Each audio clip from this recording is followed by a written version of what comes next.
let's bring in the man, Pat Pagano. Good morning, Pat. And good morning. How are you, Marshall? I'm fine. It is 50 some degrees. We had off and on kind of heavy showers into the night. It looks like we'll get some more showers today. A little bit of, very, very light spotty rain or drizzle. That should be about it. Um, I think most of the significant rain will stay offshore today. But some light rain or drizzle may come back tonight and be with us on Friday. Highs today 55 to 60, which is where we basically have been. Spotty drizzle tonight, upper 30s. Not a night that Marshall's going to like. And then tomorrow, only 45 to 50 with some rain. But you have sunshine Saturday, 50 to 55. It'll cloud up on Sunday.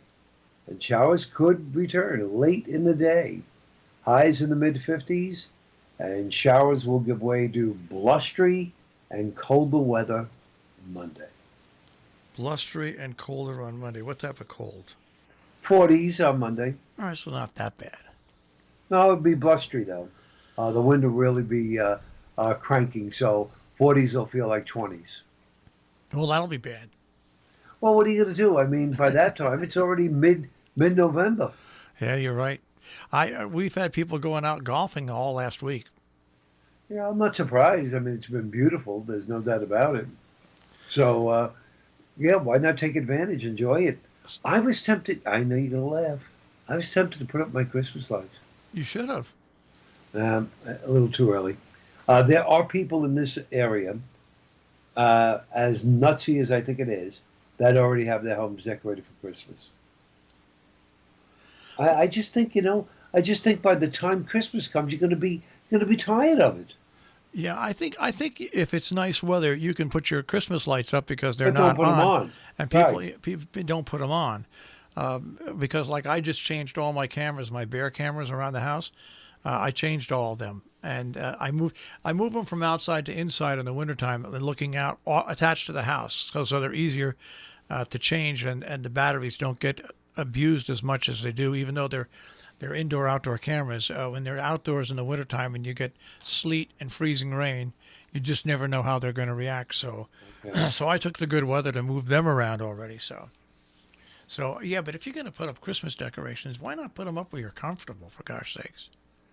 Yeah, I agree. I mean, I wasn't going to um, light them, as you know that, and I wouldn't bring the figures out. Yeah. But I have the snowflakes that go down on the columns of the front of the house. That light up. But I was going to put those out. I was going to try to put the lights around the bushes. I mean, just get that stuff done so that when it gets real cold, you're not outside freezing, and then you try to hurry the job, and it suffers because of it. But there is going to be more mild weather on tap, so I'm not worried. All right. When are we going to get a dose of reality and get into the winter frame of mind? Do you think? I definitely think next week will be more wintry. I don't think we'll see much in the way of snow, but it's certainly going to be colder, and it'll definitely feel more like it should be because the last week or so, it's been bizarre, really bizarre. Yeah, I mean to get a string of days where you're at 70 degrees, like 4 or 5 days in a row, in the middle of November. Yeah, I mean, holy smokes! it's unprecedented, right? Yep, it sure is. Oh But in well. the meantime, that was it. Busy day yesterday. At least no major equipment problems. But just getting the forecast done and out and all of that stuff. We're just moving right along here. I can't believe that 2 weeks from today's Thanksgiving. Thanksgiving at home. Yeah, I still don't know what is going to be with me, but I'm thinking more and more and more that my sister, who does Christmas Eve, will not be doing it this year. She feels that given what it is right now and that it could be worse after Thanksgiving, she may not want to opt to go with it. Well, also, I mean, didn't the governor issue guidelines that even if it's a private family event, no more than 10 people? Yeah, they did. They did. But now let me ask you, how do they police that? Well, you don't. I guess you rely on somebody to snitch. Right. Otherwise, you can't police that. No, but And I know there was someone who said to me, this was yesterday, um, um, where does the government come off to tell me how many people I could have in my house? I said, they're not telling you. They are suggesting yeah. no more than 10 people. I said, all they are trying to do is keep everybody healthy. I said, a lot of you people who are completely, I went off on my whole bin, but a lot of these people who completely dismiss this as, no big deal. No big deal. Yeah, just take a look. Last night there was, what was it called? I think it was called Chicago Med. And they had a case on there with a gentleman who had COVID. And they had to put him on a ventilator. And they tried everything they possibly could. And they were not going to survive him. And they had to tell his wife. And she said, well, can I at least come up there and hold his hand? They said, no, you can't. So they did a FaceTime. And he was able to make a little bit of emotion before he passed away, but they were married for 40 years. I mean, and you have to see, what this poor man went through. So maybe that's what's got to hit home here. This is very serious stuff. And I don't like the way things are going, either in Connecticut, New Jersey, or New York. The three states that were doing so well through the summer are now going downhill. Well, it's because there's lots of people traveling, lots of people getting together. I mean, Yeah. and yeah, it's it's just you try to explain to people that you're protecting other people, not necessarily yourself. You're protecting other people, and just be happy with that, and take that into account. I totally agree with you because it's not a pretty thing. I mean, let's face it. Of the people who get COVID, I believe 98 or 99% of them survive, and get through it. But of the 1 or 2% that don't, it is hell. Absolutely hell. And we don't want to be a part of that. We just really don't. So, folks, keep your immune system up. Make sure you take your vitamin D and your other vitamins, whatever you have to take, and observe all the rules that the CDC has been talking about, and we should be fine. Wouldn't it be nice if we could reverse this whole thing by Christmas? It's too late for that. It's too late for that.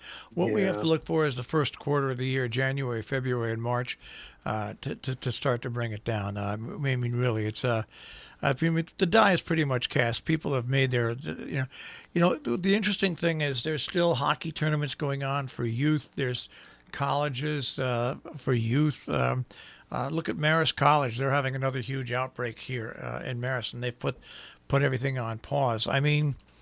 The problem is that once again, people don't know that they're walking around with it.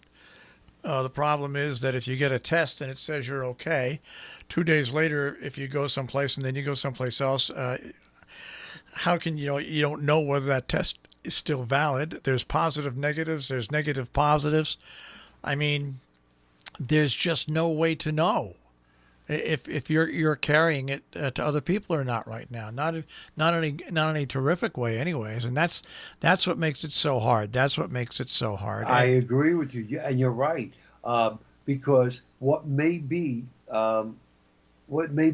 insignificant to you if you're a carrier could mean a tremendous impact to the elderly or someone who's compromised. And the vaccine, which is going to be approved and set out there, there's just to do the United States, everybody would need 2 shots. You would need almost 700 million doses.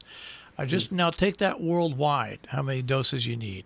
So you just know that the vaccine, till it gets out and gets approved and gets it even if it's approved tomorrow, it's not going to get out to the general population till late February at the earliest. Earliest, yeah. Fauci was saying the end of April. Yeah.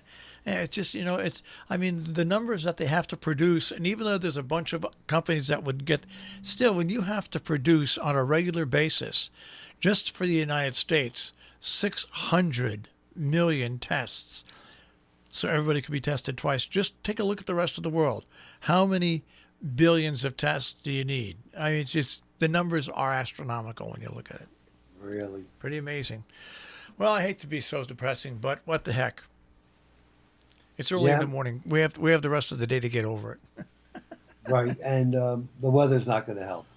No, it's going to be dreary. Dreary. That's it. Not Dreary. bad weather, but dreary weather. Right, right. And it's even going to be dreary on the weekend, right? Saturday's fine. Oh, Saturday's fine? All Yeah, right. then we caught up on Sunday, but it's not going to be a trouble weekend. I mean, definitely Saturday the better of the 2 days. All right. Well, Pat, I want you to get those lights up because I want to see pictures of the choir boys this year. Oh, the choir girls. Choir girls. I want to see pictures of them Okay. out there lit up in style.